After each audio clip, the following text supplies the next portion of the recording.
Hello everyone, কেমন আছো তোমরা সবাই? আশা করি তোমরা খুব ভালো আছো, সুস্থ আছো। আজকে চলে এলাম তোমাদের জন্য আরেকটা নতুন ব্লগ নিয়ে। আমাদের বিয়ের কেনাকাটা যেন শেষই হচ্ছে না, তো আজকে আবার চলে এলাম কেনাকাটা করতে বিয়ের তত্ত্বের ট্রে আর তার সাথে কিছু সরঞ্জাম। বিয়ের এই তত্ত্বের ট্রেগুলো অনেকেই বলেছিল যে বড় বাজার থেকে কিনলে কম হবে, কিন্তু আমরা বিশ্বাস করো এত দূর থেকে বয়ে বয়ে নিয়ে আসা সম্ভব নয় বলে আমাদের বাড়ির কাছেই বেহালা থেকে আমরা কিনেছিলাম। আর ট্রেগুলো কিনে এনে দেখো আমরা অলরেডি সাজাতেও শুরু করে দিয়েছিলাম, বিশেষ করে আমি, কারণ আমার তত্ত্বের ট্রে সাজাতে খুব ভালো লাগে। তাই আমি ঠিক করেছিলাম আমার নিজের বিয়ের তত্ত্ব আমি নিজেই সাজাবো।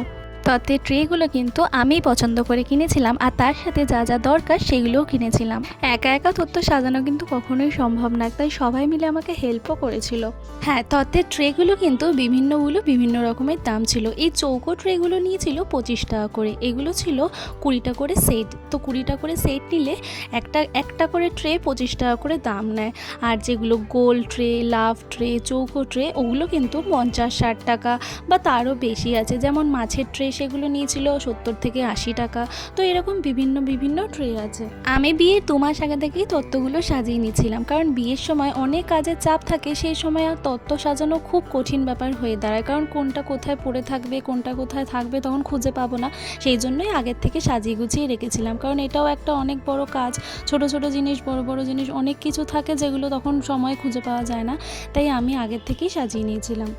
আর ভিডিওটা আমার ছোট্ট বোনঝি, মানে আমি যাকে ছোট্ট পটল বলে ডাকি, ও করছিল। তাই জন্য ভিডিওটা এতটা নড়ে গেছিলো, কিন্তু তাও ও করেছে বলে কিছু ভিডিও ছিল, কারণ আমি সেই সময় ভিডিও করতেই ভুলে গেছিলাম। অল্প কিছু করেছিলাম কিন্তু বেশি করা হয়নি। তাও পটল করেছিল বলে কিছু ভিডিও আপনাদের সাথে শেয়ার করতে পারলাম। আর এই যে মা বসে আছে, মাও কিন্তু অনেকগুলো তত্ত্ব সাজাতে সাহায্য করেছে। আর বিশেষ করে সাহায্য করেছিল বৃষ্টি হচ্ছে আমার আর একটা মামার মেয়ে। তো ও খুব সাহায্য করেছিল, ওর হেল্প ছাড়া আমি এতগুলো তত্ত্ব একা সাজাতেই পারতাম না।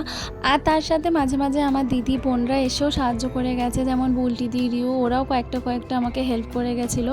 কারণ তত্ত্ব সাজানো কিন্তু একা করা একদমই সম্ভব নয়। কাউকে সেলোটেপ কাটতে হয়, কাউকে আবার আটকাতে হয়, তো একা তো করা যায় না। আর বৃষ্টি আমাকে পুরোটাই হেল্প করেছিল বলে আমি সব কটা করে উঠতে পেরেছিলাম, নয়তো আমি একা কখনোই এতটাগুলো করে উঠতে পারতাম না।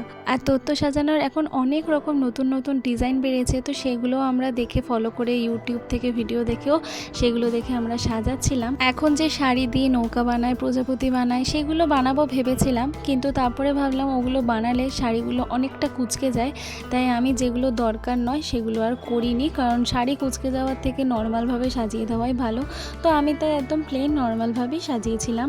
আর দেখুন আমার তত্ত্বতে কী ছিল সেগুলো এক ঝলক একটু দেখে নিন। আমি এখানে অনেক কটা তত্ত্ব সাজিয়েছিলাম, যেটার মধ্যে আমার টয়লেট সেট ছিল, আমার বরের টয়লেট সেট ছিল, আমার সাজার জিনিসের সেট ছিল, আমার শ্বশুর, শাশুড়ি, ননদের বর, ছেলে, সবার জন্য যা যা জামা কাপড় নেওয়া হয়েছিল সেগুলো ছিল। আরও অনেক কিছু ট্রে ছিল, সেগুলো একদম পরে ছিল।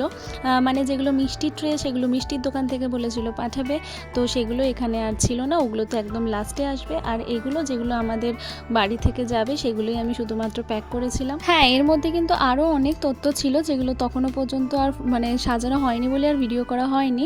আমার চকলেটের ট্রে ছিল, আমার আলতা সিঁদুরের ট্রে ছিল, আরও অনেক আমার ফুলসজ্জার শাড়ি ছিল। তো সেগুলো তখনও পর্যন্ত প্যাক করা হয়নি বলে আর ভিডিও করা হয়নি।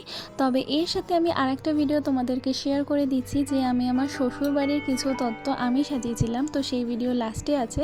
তো সেই তত্ত্বে সাজানোর কিছু ক্লিপস আমার কাছে ছিল, তো সেগুলো একসাথে আমি তোমাদের সাথে শেয়ার করে দিচ্ছি। তো আমিও আমার শ্বশুরবাড়ির তরফ থেকে কিছু তত্ত্ব আমি আর আমার ননদ মিলে সাজিয়েছিলাম। তো ওখানে যে শাড়িগুলো দিয়েছিল সেগুলো আমরা ইউটিউব থেকে ডিজাইন করে সাজিয়েছিলাম। এইটা ছিল আমার গায়ে হলুদের শাড়ি, এইটা আমরা বানিয়েছিলাম প্রজাপতি। আর এইটা ছিল আর একটা শাড়ি যেটা আমরা ঘট হিসাবে বানানোর চেষ্টা করেছিলাম, কিন্তু ক্যান্ডি টাইপের হয়ে গেছে।